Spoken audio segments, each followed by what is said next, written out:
Boa noite, meus irmãos. Deus abençoe sua vida. Aula de Geografia número 8, começando agora. Estou gravando essa aula a partir desse momento, então nós vamos iniciar a aula de número 8, ainda falando sobre usos e costumes dos tempos bíblicos. Esse assunto é muito grande, muito extenso. E na última aula, que é a aula de semana que vem, nós ainda vamos falar um pouco mais sobre esse assunto e, olha, não vou esgotá-lo. Não vou esgotar. Mesmo que a gente tivesse 6 meses de aula, eu não esgotaria esse tema, porque esse tema é muito grande, muito grande. Quem sabe a gente volta aqui depois com novos temas dentro deste, novos assuntos dentro desse tema. Vamos lá? Aproveitar aqui, vou liberar para a Patrícia. Seja bem-vinda, Patrícia. Deus abençoe a sua vida. Vamos lá para a aula de hoje. Estão vendo a tela aí, meus irmãos? Aula 8. Estou aí em Israel, em um campo amarelo. Que campo é esse, meus irmãos? Que campo é esse amarelo? Alguém sabe dizer? Eu vou começar com essa imagem. Florzinhas bonitas, né? Eu achei muito bonito. A imagem da capa, que é essa daí, olha, ela mostra uma paisagem toda amarelinha, um campo muito bonito. Nós vamos ver isso lá. Será que eu posso ouvir um amém? Nós vamos ver isso lá em Israel. Quem diz um amém para concordar? Nas 8 aulas Amém. até agora, eu tenho ouvido um amém, como eu acabei de ouvir. Nós vamos pisar nessa terra. Amém. Até na última aula nós vamos falar isso. Nós vamos declarar nos céus. Nós vamos declarar nos céus. Nós vamos lá. Tá? Depois eu vou pedir a dona Ana para entrar em contato com o pastor Alisson para a gente falar um pouquinho. Eu já tenho uma agência que já trabalha comigo para a gente preparar. É claro que Israel hoje está numa situação de guerra, mas assim que a gente tiver uma janela de oportunidade e baixar um pouco a poeira, nós vamos voar para lá, se Deus permitir. Então, vamos lá. Esse campo amarelo, ele é muito conhecido e é citado, inclusive, na Bíblia. Você sabe onde está? Dá uma olhada, pega a sua Bíblia, vai lá em Marcos 4. Marcos 4, versos 30 ao 32. Você vai descobrir, lá fala sobre esta vegetação, sobre essa plantinha amarela muito bonitinha. Marcos 4.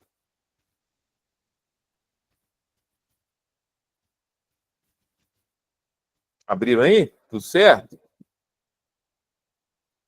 Vou colocar o meu na tela também. Marcos 4, o verso 30 ao 32 diz assim: disse mais, a que assemelharemos o reino de Deus? Ou com que parábola o apresentaremos? Verso 31. É como um grão de mostarda, que, quando semeado, é a menor de todas as sementes, sempre a terra. Mas, uma vez semeada, cresce e se torna maior do que todas as hortaliças. Só um instantinho, deixa eu conectar aqui, não vai acabar a bateria do meu Note. Cresce e se torna maior do que todas as hortaliças e deita grandes ramos, a ponto de as aves dos céus poderem aninhar-se à sua sombra. Você leu aí, você entendeu? Essa paisagem é uma paisagem da mostarda, dessa vegetação que se chama mostarda. E aí, essa foto aí, ó, mostra um detalhe, deixa eu tirar o texto, mostra um detalhe dessa vegetação. Ela é uma hortaliça, você prestou atenção? Ela é uma hortaliça, a maior das hortaliças, maior que a alface, maior que a couve, maior do que a rúcula, né? E outras aí, hortaliças que nós temos. Tá aí, quero te apresentar a mostarda. No dia que a gente estiver em Israel, nós vamos encontrar com ela. Ela nasce nos campos. Ela nasce à beira das estradas, dos acessos. Vai ser muito fácil a gente encontrar. E aí você vai poder tirar foto do lado, vai poder pegar na semente, vai poder tocar. E é muito interessante. E aí o texto continua dizendo, mas uma vez semeada, no verso 32, cresce e se torna maior do que do que todas as hortaliças. Ou seja, maior, em qual sentido? Maior das hortaliças até chegar a ser maior que um homem. Maior que um homem. Olha o texto de Mateus. Mateus também traz esse texto. 13, verso 31 e 32. Outra palavra lhe propôs, dizendo: o reino dos céus é semelhante a um grão de mostarda, que um homem tomou e plantou no seu campo, o qual é, na verdade, a menor de todas as sementes, e, crescida, é a maior do que as hortaliças, e se faz árvore. Não quer dizer que ela se transforma numa árvore. Na verdade, ela se torna um tipo de arbusto, e esse arbusto vem ser maior que um homem. Ok? De modo que as aves do céu vêm e aninham-se em seus ramos. Quando ele fala assim, se faz árvore, de novo, vou repetir, é como se fosse um arbusto, tá bom? Mas não é uma árvore como, por exemplo, um pé de manga, um pé de abacate, um salgueiro, né? Um pé de tâmara, uma tamareira, né? Não, não, não. É um arbusto de origem das hortaliças. Não é igual um pé de oliveira. E aí tem algumas imagens que mostram as pinturas mais antigas, que mostram, olha essa imagem em preto e branco, ela é uma representação dessa hortaliça, da mostarda, maior e maior que um homem, ok? Então já é uma representação. Na outra, colorida, acima, num detalhe à esquerda da tela, também mostra ela maior, mas no sentido de ser uma hortaliça. E esse detalhe aí, olha, isso aí não é um pé de feijão na mão de uma pessoa, tá? Não, não. Isso aí é exatamente a mudinha que germinou da mostarda. E ela lembra muito a folha do feijão, não é mesmo? Eu procurei assim, pesquisei, busquei a informação, não, ela tem pequenas diferenças. Bem sutil inicialmente. Mas quando ela toma forma, é muito, muito diferente do pé de feijão. Mas tá aí, ó. Olha a forma. Muitos confundem ela como árvore. Por quê? Deixa eu voltar. Mateus 13, lá no verso 32, ele vai apontar assim, se faz árvore. A mente fica na palavra árvore. Mas é uma hortaliça. Essa é a questão da transliteração. Eu não sei se vocês já tiveram uma aula de bibliologia, talvez ainda vai ter, né? Não sei quem vai ministrar. Aqui em Uberlândia, no seminário, eu ministro essa aula. Alguém chegou, eu vi o tintim da campainha. Deixa eu ver quem chegou. Não é aqui, é aqui, é aqui. Deixa eu ver quem chegou. Leni. Leni tá aí. Bem-vinda, Leni. Cadê, gente? Aqui. Tá falando, gente? Da bibliologia. A gente tem um problema da transliteração, né? E normalmente algumas palavras, algum jogo de palavra, não é encontrada mesma no sentido do português. Ainda mais que vai traduzindo, né? Do hebraico foi para o alemão, né? Do grego foi para o alemão, do alemão foi traduzido para o latim e para o inglês, e do latim, do inglês foi traduzido para o Brasil, para o português brasileiro. Então a gente perde aí a transliteração. Em alguns pontos é tradução. O certo é transliterar. Alguns traduzem, mas não é traduzir, é transliterar. O que é transliterar, Alberto? É pegar uma palavra no hebraico ou no grego e ter uma outra na nossa língua que é semelhante. Muitas vezes nós não encontramos. Então, busca-se palavras semelhantes. Por isso que às vezes perde o sentido. Por isso que numa boa exegese, num bom estudo da palavra, num bom estudo indutivo, é importante ir nos originais. E aí, seminarista, fica a dica. Quando você estiver estudando, estiver preparando, né, procure ir nos originais. Procure ir nos originais. Para que você possa ir direto à fonte. Ir direto à fonte. Tá bom? Vou mostrar outra imagem aqui. Então, a parábola do grão de mostarda aparece nos 3 evangelhos, né, nos sinóticos, Mateus, Marcos e Lucas. Nele, todas são feitas ilustrações que comparam o reino de Deus. Ou seja, a palavra ela pode começar pequenininha, né? Tão pequenininha como esse grão de mostarda, mas quando ele se espalha, ele cresce. Ele vai além daquilo que a gente imagina, alcança povos. Por isso que a gente não pode parar de pregar, de anunciar o evangelho, e nem subestimar o dom que Deus nos deu ou a capacidade que Deus tem nos dado para ministrar a palavra. Às vezes você fica até com vergonha. Será que eu falo do amor de Deus para essa palavra, para essa pessoa? Fala, solta uma palavra com amor de Deus, porque aquilo vai bater naquela pessoa, vai expandir, vai crescer, vai florescer, vai trazer frutos. E aí o seu galardão lá no céu será grande, grande, grande, grande, grande, grande. Então, também é uma ilustração para mostrar que o reino de Deus cresce e se fortalece. Olha o tamanho aí. A minha menina aqui, a Camila, ela anda na bolsinha dela, na bolsinha não, acho que é na Bíblia dela, um saquinho, ela ganhou da pastora dela, né, entregou para todos os alunos, todos as crianças, em um culto determinado, um grãozinho de mostarda. E ela carrega aquilo. Toda vez que ela lê sobre mostarda, ela pega lá e ela olha. Muito interessante. E aqui, uma foto de detalhe dessa hortaliça, ela um pé menor, fase de crescimento, depois alcança aí alguns metros, né? 2 metros, 3 metros, fica do tamanho aí, um pouco maior que um homem comum. E aí, nesse zoom da foto aí, ficou um pouquinho distorcido, mas dá para ver aí 2 sementinhas bem pequenininhas, ok? Pelo fato que a hortaliça produzir tão pequeninas sementes, Jesus queria que seus discípulos entendessem que uma semente tão pequena era capaz de produzir um grande resultado. Aí fica para você, que às vezes se vê tão pequeno, né? Será que eu tenho essa capacidade? Talvez você até se diminui frente às oportunidades que Deus te oferece. Deixa eu falar algo. Eu acho que eu estou dando aula aqui e essa aula o que eu vou dizer vem da parte de Deus diretamente para você. Você que se apequena frente às oportunidades que Deus te apresenta. Não faça isso. Não faça isso. Pare de se apequenar, de se diminuir frente às oportunidades que Deus está trazendo para vocês. Ou para você específico. Eu não sei para quem Deus está falando. Não estava na programação. Recebe aquilo que Deus está te entregando, tá? E vai para cima. Você tem todo o potencial, toda a capacitação para viver esse novo tempo, essa oportunidade.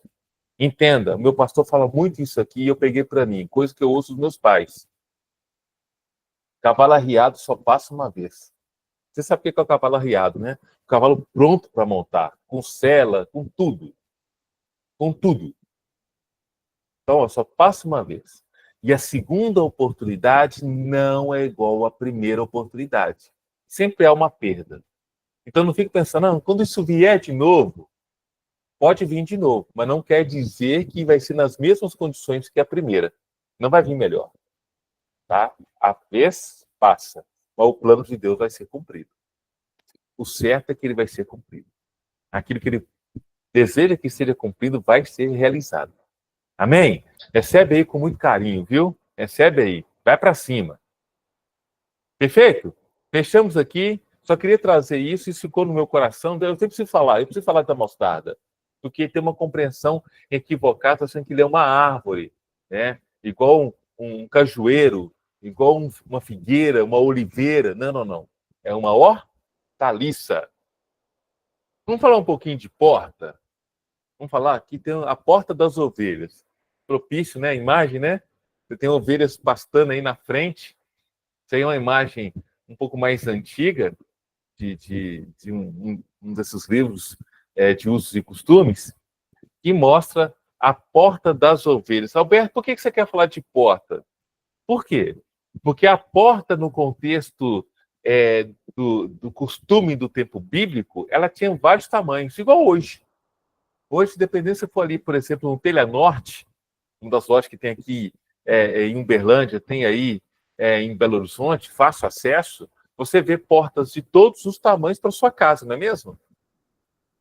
Aí você vai entrar, você vai chegar um momento lá, tem a seção de porta, tem porta lá, gente, essa porta parece que é para entrar um gigante, uma porta imponente, bonita, Você vai olhar, até o valor dela é diferenciado, não é mesmo?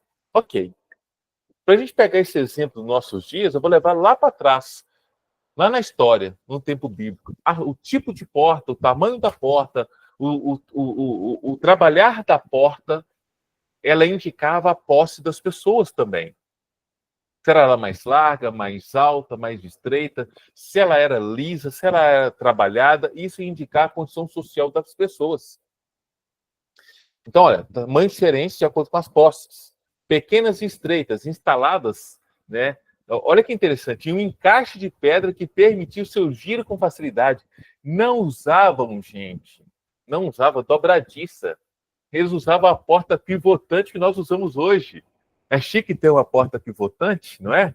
A casa que eu tinha em Belo Horizonte, antes de vender ela para vir para cá, para Uberlândia, eu instalei lá uma porta pivotante na sala, bonitona, lindona, lindona. Era um destaque da entrada da casa. Nossa, muito bonita.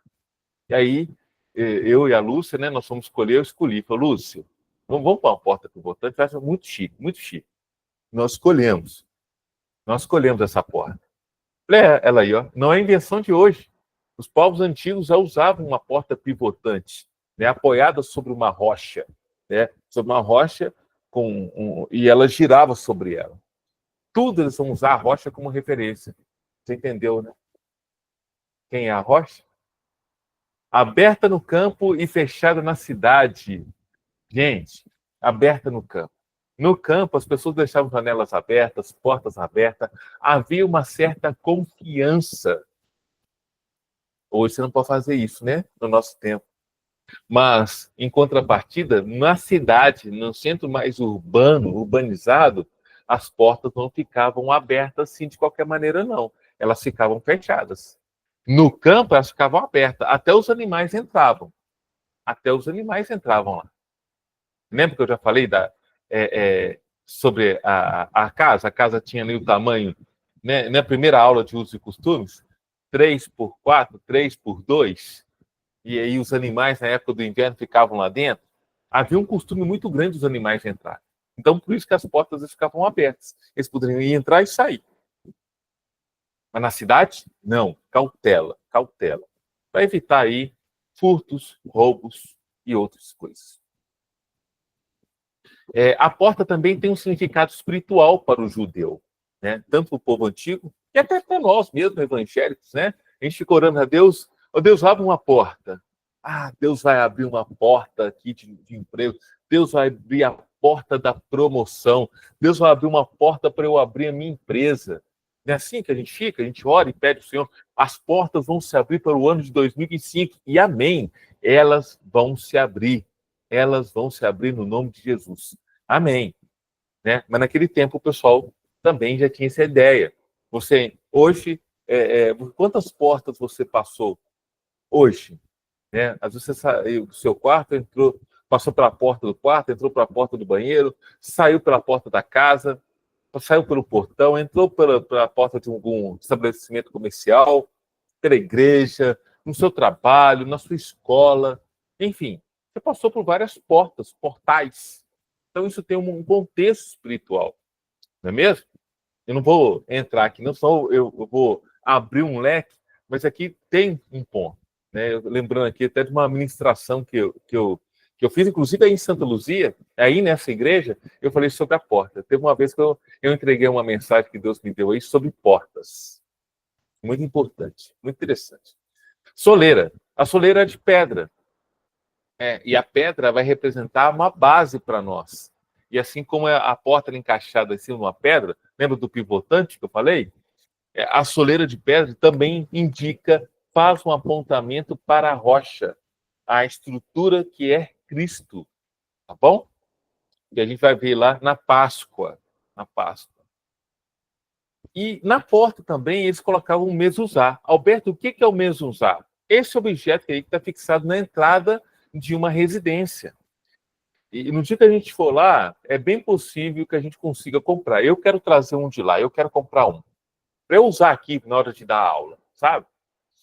Porque o judeu, até hoje, eles colocam dentro de um mezuzá um pergaminho. onde tem lá Deuteronômio 6, verso 4 e 9. Anota esse verso para você conferir depois. E Deuteronômio 11, do 3 ao 21. Nós vamos ler aqui. Além da palavra Shaddai. Shaddai, muito além de paz, é um Deus, é um nome para poder falar Deus de paz, Deus que é soberano, aquele que traz a paz, aquele que traz renovo. Vai muito além. Eu não tenho tempo para poder descrever o Shaddai agora, mas depois você pesquisa. Anota aí no seu caderno, Shaddai, pesquisar. Para você pesquisar depois. Quando o israelita saía ou entrava em casa, ele beijava os próprios dedos, beijava, e em seguida ele tocava o mezuzá, que ficava aí nas ombreiras, na lateral ali, ó, nos marcos da porta ou na, na, na lateral mesmo. Tocava ali, porque ele sabia o que estava escrito ali. E muitos deles recitavam ali, principalmente Deuteronômio 6, 4 ao 9. Ele recitava ali rapidamente, tanto ao entrar quanto ao sair. Isso faz dizer o quê? Que ele era bendito ao entrar, bendito ao sair. Era uma declaração de fé e um lembrete da história de Israel. Ele vai fazer menção ao Deus que tirou eles do Egito. E é o Senhor que está com ele constantemente. Isso eles declaravam o tempo todo, não é só de pensamento, era declarar, verbalizar. A Bíblia nos ensina a verbalizar o tempo todo a própria palavra. Não se esqueça disso, tá, seminaristas? Verbalizar a palavra. Por isso que a gente tem que mencionar a palavra, orar a palavra, declarar a palavra. Tá bom? Não apenas de pensamento, mas de voz. Aqui outras imagens do mezuzá, mais modernos, esses dois mais modernos, um mais antigo, gravado em uma das paredes de portas da cidade antiga, lá de Jerusalém. O mezuzá é um objeto de devoção e símbolo religioso, que indica que na casa mora um judeu.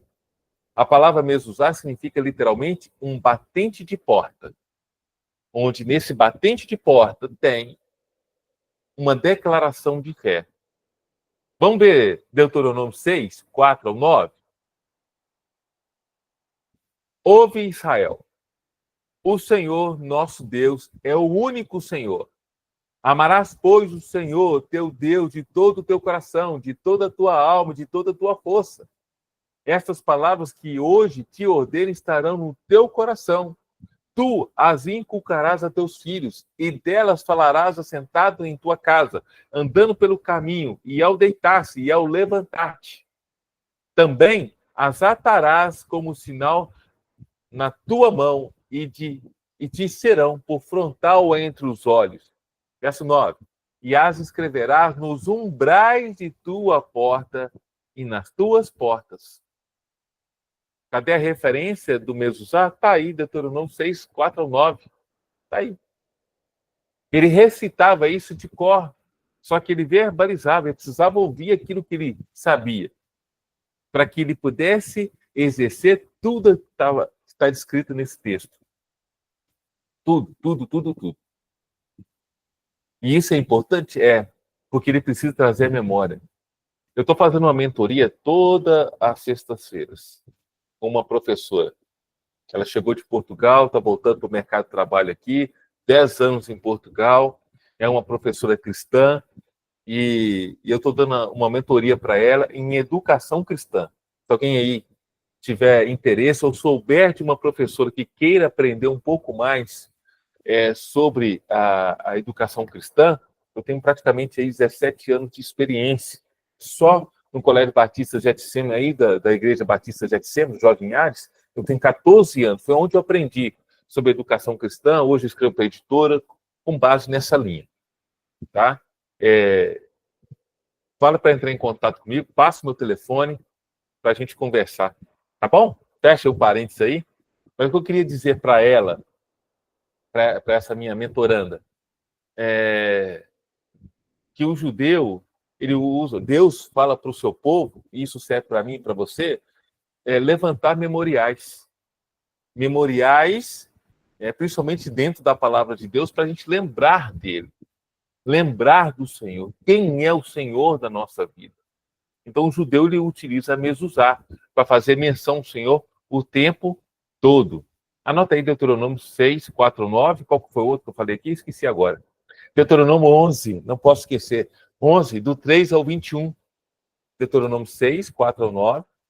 E Deuteronômio 11, do 3 ao 21, além da palavra Shaddai. Tudo bem, turma? Vou avançando aqui. Alguém quer falar alguma coisa? Depois, olha o Deuteronômio 11, do 3 ao 21, para você ver o que está falando lá sobre a presença do Senhor, sobre quem é o Senhor na vida do judeu. Tá bom? Lembrando, portas, ela te conecta a ambientes. A ambientes. Deus vai fazer você passar por portas.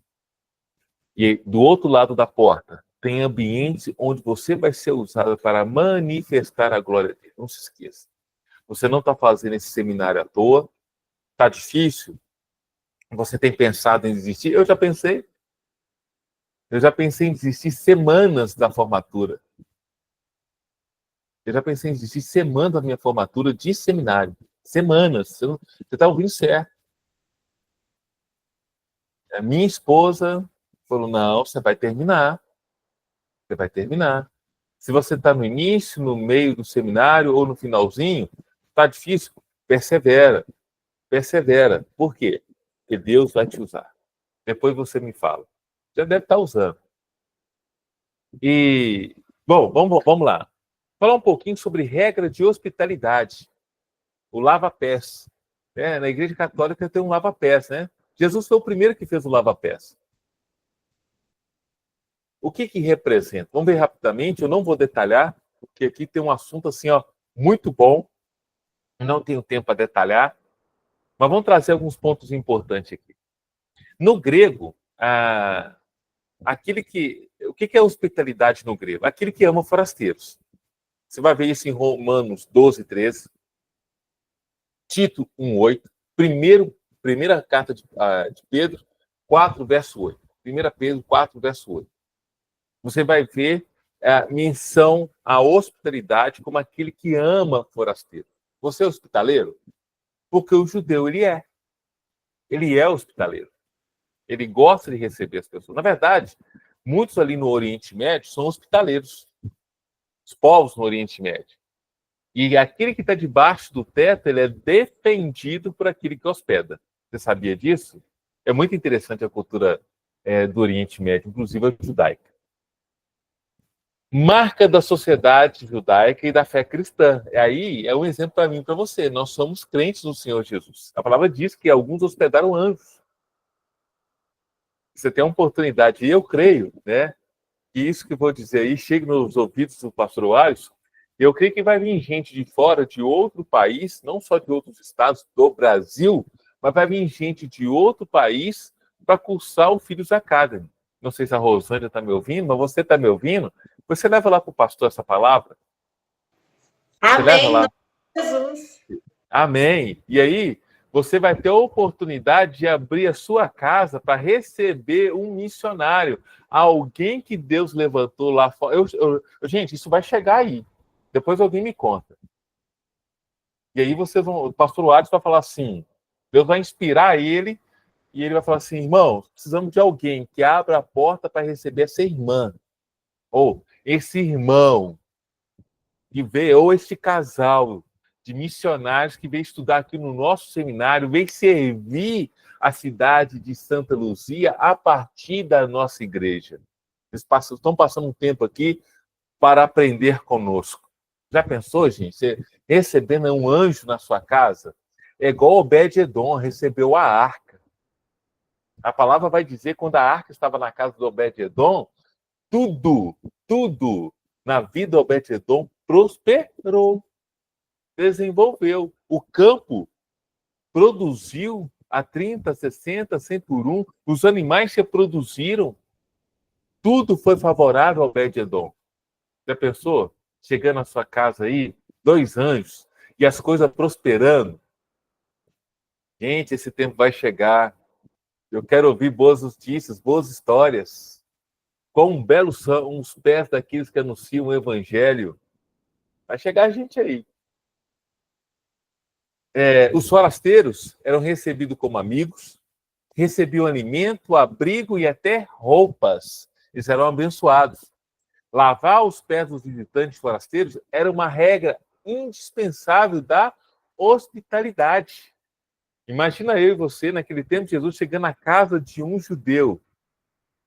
Eles iam lavar os nossos pés em honra à nossa vida. E nada disso, né? Nós mineiros tem um negócio meio assim chato, né? Parece que a gente não gosta de ser abençoado. Mineiro, crente. Não, não. Não, não, não precisa, não. Irmão, eu já levei tanta lambada por causa desse tipo de fala que eu tinha. Não, não, não, não precisa, não. Eu estou te abençoando, receba a bênção de Deus na sua vida. Eu já levei umas cajadadas, bicho. Eu já aprendi, porque a gente só abençoa.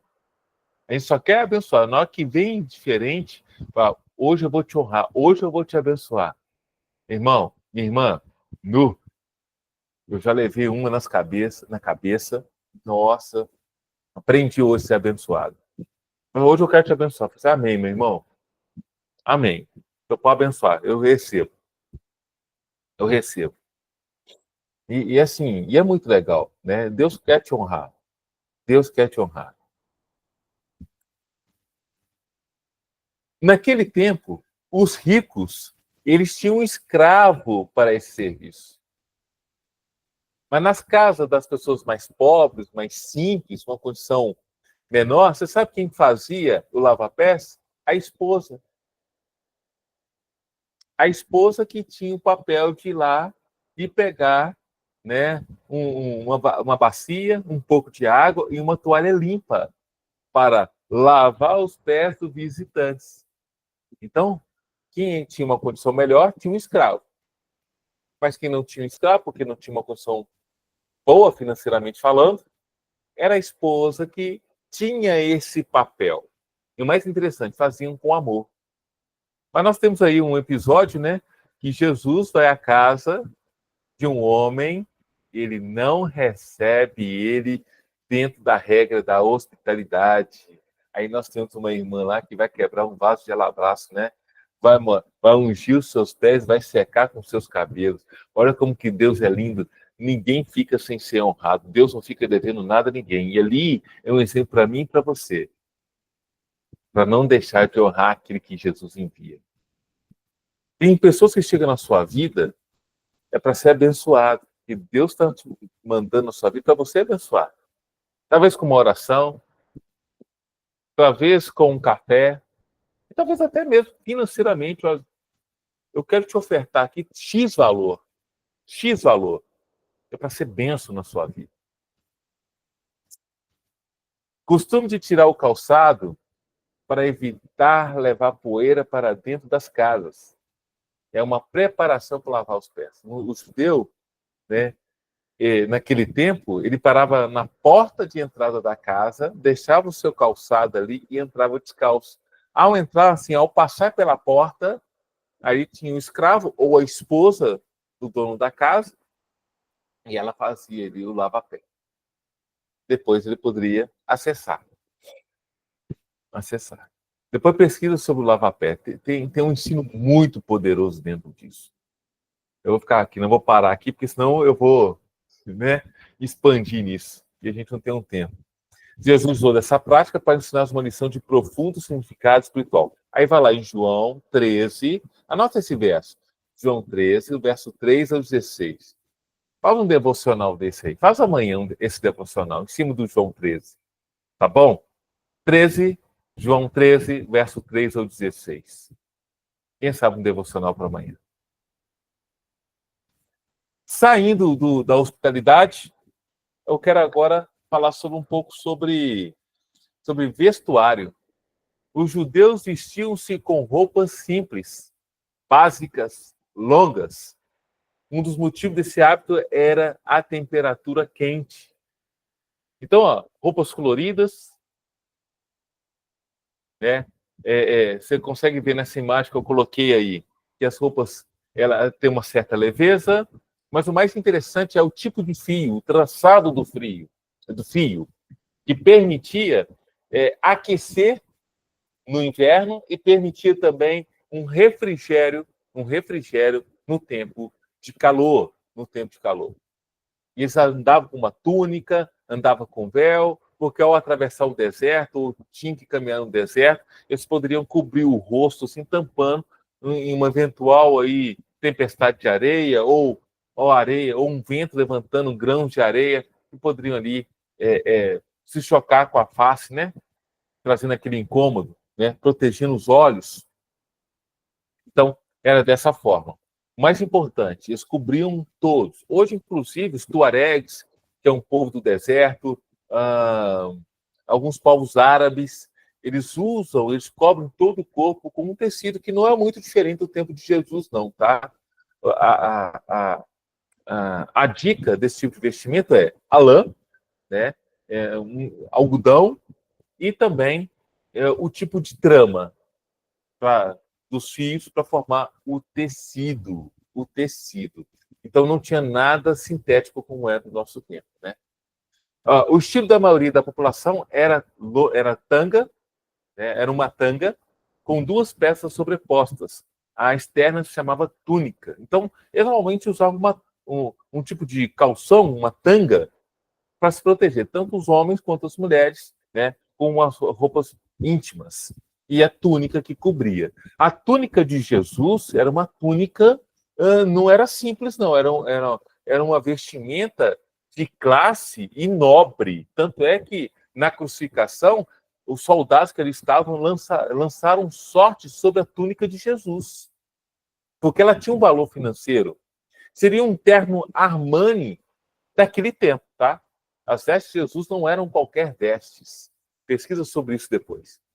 A túnica exterior era chamada de capa, um agasalho, tinha um formato retangular, feito de tecido, linho, um tecido rústico ou pele, mais grosso, com a abertura no meio para enfiar a cabeça. E aí aqui vai variar também de acordo com um tipo de posse, um tipo de posse. A capa era um acessório para o homem também entrar no templo, porque ele cobria a cabeça em sinal de reverência a Deus. A capa também era utilizada para empenhar, né, num banco daquela época, tá? Ou irmão que tinha uma melhor condição financeira. As túnicas tinham cores alegres e eram listradas. Túnicas de pano de saco eram usadas em eventos fúnebres, né? A pessoa ali, ela se fecha um pouco por causa do momento fúnebre, né? Momento de luto. Então, ela tinha ali o hábito de produzir uma túnica feita de pano de saco. Eu coloquei essas duas imagens aí, que a Record fez, né? A imagem da novela, né? Dos atores da novela, representando as vestes, tipo de veste que era do tempo de Jesus. A roupa da mulher é igual ao do homem, mas alta no pescoço, elas procuravam cobrir mais aqui em cima, mais comprida nos tornozelos, além de incluir uma espécie de chale sobre a cabeça, porque a mulher ela procurava cobrir a cabeça como sinal de reverência, não só ao marido, mas principalmente a Deus, principalmente a Deus, tá? As mulheres que tinham cabelo curto, eu esqueci o texto, está lá em Isaías, né, que não tinham cabelos longos, por exemplo, as mulheres negras, tem algumas mulheres negras, por exemplo, que elas não têm aquele cabelo compridão, né? Elas têm os cabelos mais curtos. Elas usavam a túnica, né? Não é túnica, não, gente, me perdoa. Um tipo de véu, de chale, para poder cobrir e tampar, como fosse aí um cabelo longo, tá? Depois eu lembro aí, é um verso de Isaías que traz isso. Tudo bem? Posso ir? Fala comigo. Preciso dar uma acelerada aqui. Vamos lá. As borlas das roupas. Depois dá uma lida em Números 15, no verso 37 ao 41. Esse texto vai falar um pouquinho sobre as borlas. Deixa eu ver se eu abro aqui rapidamente.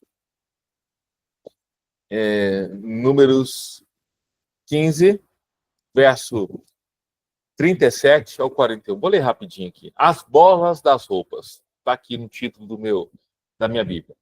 O Senhor disse a Moisés: diga o seguinte aos israelitas: façam borlas na extremidade das roupas e ponham um cordão azul em cada uma delas. Façam isso por todas as suas gerações.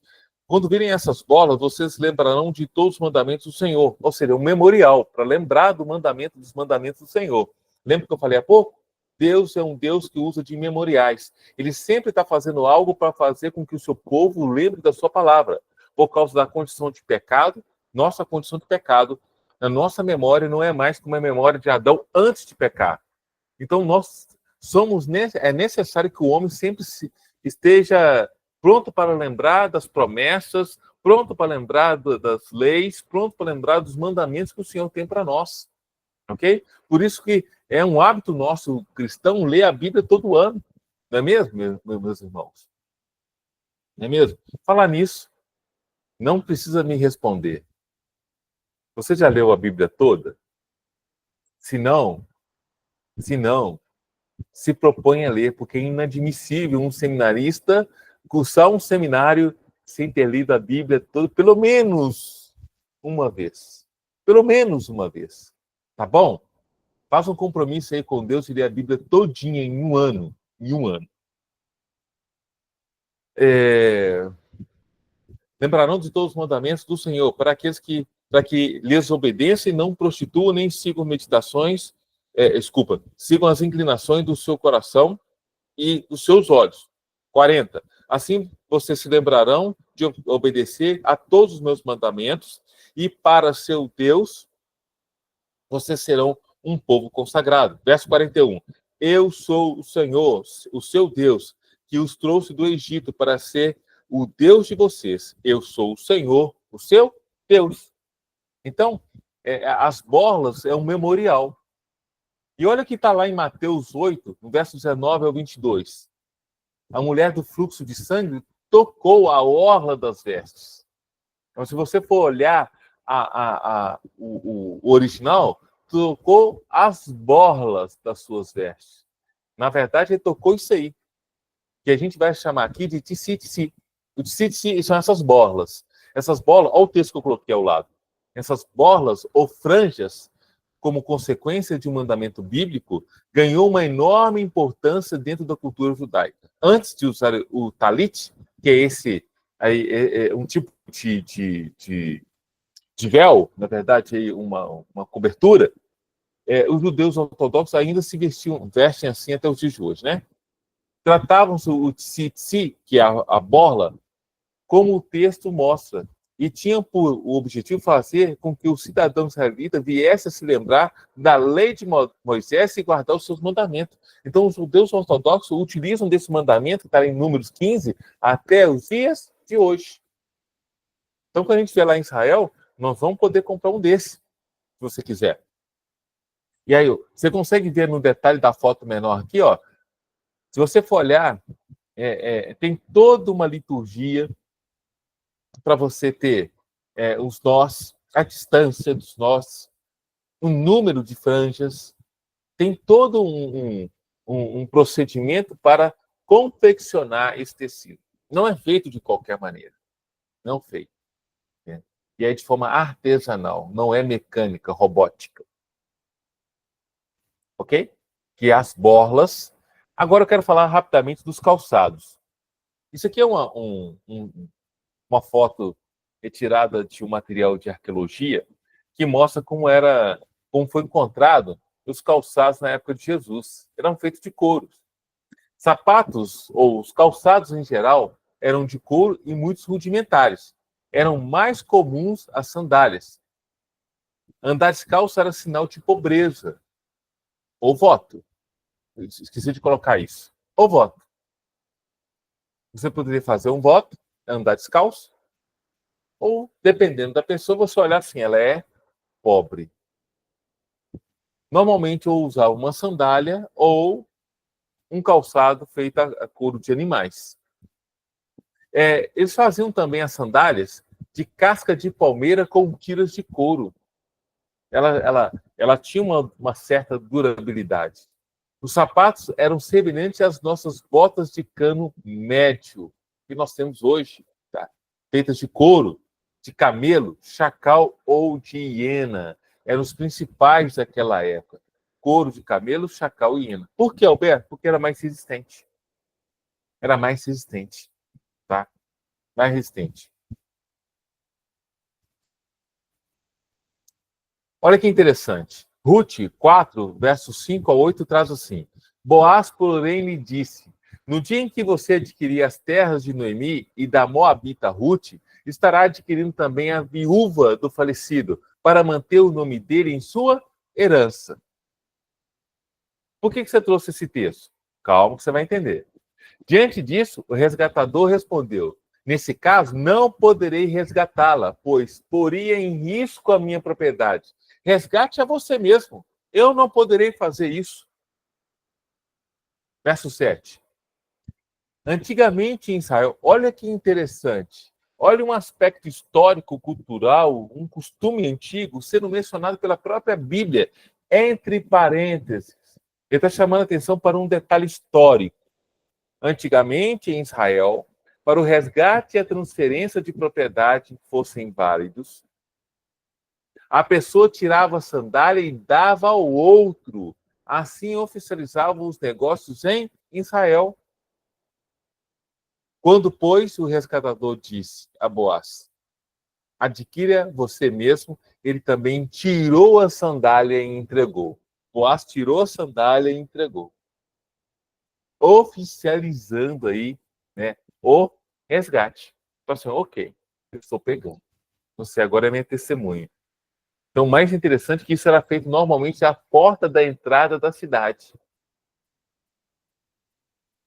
Porque normalmente os juízes, as testemunhas ficavam ali. Então, sempre tinha alguém para presenciar um negócio como uma testemunha. O mais interessante que eu acho nesse texto é na hora que eu estava fazendo essa aula, preparando essa aula para hoje, essa aula é inédita, tá? Essa aula é inédita. Eu lembrei disso, gente, eu preciso levar isso para os seminaristas. Na hora que eu deparei com esse texto, preciso fazer esse recorte e levar isso para os seminaristas. Muito interessante. Às vezes você está lendo a própria palavra vai trazer um resgate histórico de algo cultural. Muito interessante. Isso salta aos seus olhos. Está aí uma representação de Boaz, né, entregando a sandália aí para o resgatador. Estou caminhando para o final, tá? Estou caminhando para o final, deixa eu ver meu tempo aqui. Vou caminhar dentro do tempo que eu propus para vocês, 1 hora.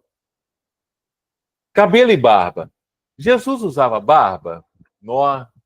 Você sabia desse texto? Você sabe desse texto? Jesus usava barba? O que Isaías vai dizer no capítulo 50? Abre lá comigo. 50. O verso 6. O que vai dizer? Eu estou na NVI, tá? Ofereci minhas costas àqueles que me batiam, meu rosto àqueles que arrancavam a minha barba. Não escondi a face das zombaria dos cuspes. Aqui é um apontamento que Isaías, o profeta, está falando, né, de Cristo. Ele está falando de Cristo. Ele está apontando para Jesus, o sofrimento do Calvário. E isso aqui é um apontamento sobre Jesus. Aí fala que Jesus tinha barba. A barba era um costume muito valorizado pelos judeus. O judeu ele tem esse negócio de deixar a barba crescer. Por quê? Mostra autoridade, experiência, mostra zelo, propósito com Deus. Jeremias 48, 37 diz que a barba rapada é a indicação que o povo era derrotado. Tem um texto de Davi que fala sobre isso. E 2 soldados dele que ele tinha encaminhado, Eles foram pegos, a barba foi raspada, acho que pela metade, se eu não me engano. Não vou lembrar do verso agora. Aí Davi dá uma direção, olha, fique afastado da cidade, espere a barba crescer e depois vocês retornem. Porque a barba traz honra a um homem. Honra ao homem.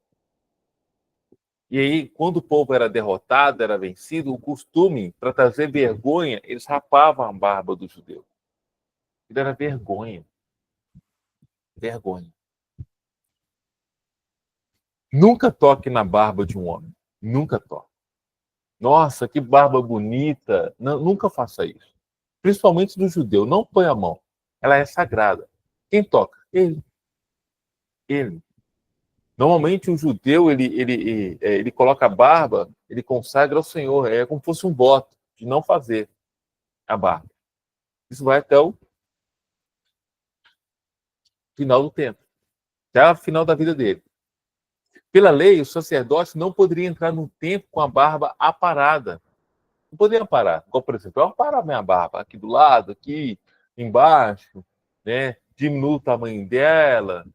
Às vezes eu deixo ela crescer um pouco mais, mas sempre eu procuro aparar dos lados, sabe? Para não ficar aquelas pontas. O judeu, não. Ele não pode aparar, ele não pode cortar os fios. Não pode. Ele tem que deixar crescer naturalmente. E aí uma coisa muito interessante. Muito interessante. Os cabelos brancos eram respeitados em Israel. Você vai ver isso em Provérbios 20 e 29. Olha que interessante, gente. Olha que interessante. Salmos. Não, Salmos não. Salmo não, Salmo não, Salmo não. Provérbios. Provérbio 20, verso 29. A beleza dos jovens está na sua força. A glória dos idosos, dos seus cabelos brancos. Por quê? Fala de experiência, fala de vivência, fala de autoridade. Sexta-feira foi meu aniversário, né? Desde já, muito obrigado pelas felicitações que vocês me encaminharam lá no grupo. Né? Muito obrigado pelo carinho que vocês manifestaram, né? E aí eu encontrei com alguns amigos aqui no dia, a gente foi almoçar junto, fui com a minha família, e aí o pessoal me perguntando, Alberto, como é que é isso? Como é que é fazer aniversário? Quantos anos? Eu falei, gente, cheguei aos 50 anos, você acredita? Agora eu estou ponto 50. Ponto 50. E aí eu falei, gente, é legal. Só que eu tô com a barba muito branca, cabelo muito branco. Aí um irmão levantou e ele me lembrou exatamente desse verso que eu acabei de ler para vocês. Ó, a honra, a glória do idoso, não que eu seja idoso, mas do homem são os cabelos brancos, Ô, grisalhos. professor, Diga. Vou falar. em Provérbios 16, 31 também está escrito, eu nunca esqueço disso, desde quando eu li. Os cabelos brancos são uma coroa de honra que é encontrada no caminho da justiça. Repete para mim? Provérbios 16, 31. Provérbios 16, 31. O cabelo grisalho, né, NVI, o cabelo grisalho é uma coroa de esplendor e obtém-se mediante uma vida justa. Olha que interessante. Eu já passei por esse verso, acabei de grifar ele aqui. Obrigado, viu? Obrigado. Na hora eu falei assim, essa palavra é para mim. Aí um gritou lá, Alberto, tinge o cabelo. Eu falei, não, tingir o cabelo e a barba não faço, não. Fica artificial. E aí, minha esposa gosta desse jeito, né? Então eu prefiro agradar a esposa do que agradar a mim mesmo. Aí eu deixo para ela, porque ela gosta. Muitos tingiam o cabelo. Fala em tingir o cabelo, muitos tingiam o cabelo, como hoje, preferindo a ilusão de parecerem mais jovens do que as honrarias que seriam oferecidas por serem idosos. Algo que o judeu gosta de fazer muito é honrar os idosos. Honrar os idosos. Honrar os idosos. Mas o judeu também desonrava os idosos. Não é à toa que lá, nos 10 mandamentos, nós temos lá, honra pai e mãe. Você vai ver, por exemplo, no livro de Marcos, falando do Corban. O que é o Corban? Corban, no tempo, estou lembrando isso aqui não estava nos slides, mas estou lembrando isso aqui. O que é o Corban? No tempo bíblico antigo, quando o costume era assim, os filhos nascem e os pais cuidam dos filhos. Quando os pais se tornam idosos, eles têm necessidade de serem cuidados pelos filhos, parte das posses que os filhos adquiriram, eles usavam ali para cuidar e honrar os pais até o final da vida deles, até o Senhor chamar. E alguns, usando uma certa esperteza, eles falavam que era corban. O que é um corban? O corban é algo que aquela pessoa tinha que dedicava ao templo, ao Senhor. Eu não posso tocar naquilo, porque agora pertence ao Senhor. Não posso vender tal coisa para apurar dinheiro, para poder usar nisso ou naquilo, ou para te ajudar, ou meu pai ou minha mãe, porque eu declarei como corban. Eles declaravam da boca para fora. Eles só falavam, não é corban, mas não, de fato eles não consagravam a Deus. É só de boca para fora, mas o coração, eles não entregavam aquilo para Deus. Então eles cometiam aí uma desonra com Deus e uma desonra principalmente com seus pais. Principalmente com seus pais. Então, assim como hoje a gente vê aí pessoas, né, infelizmente, muito jovens, desonrando seus pais, naquele tempo também existia isso. Infelizmente. Meu irmão, minha irmã, não deixe de honrar os seus pais. Se os seus pais ainda são vivos, honre eles. Honre eles. Tá? Honre eles. E aqui eu encerro. Como é que vocês estão?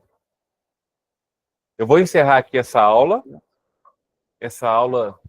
que eu acabei de ministrar, e nós vamos partir para os exercícios. Eu só vou encerrar agora a gravação.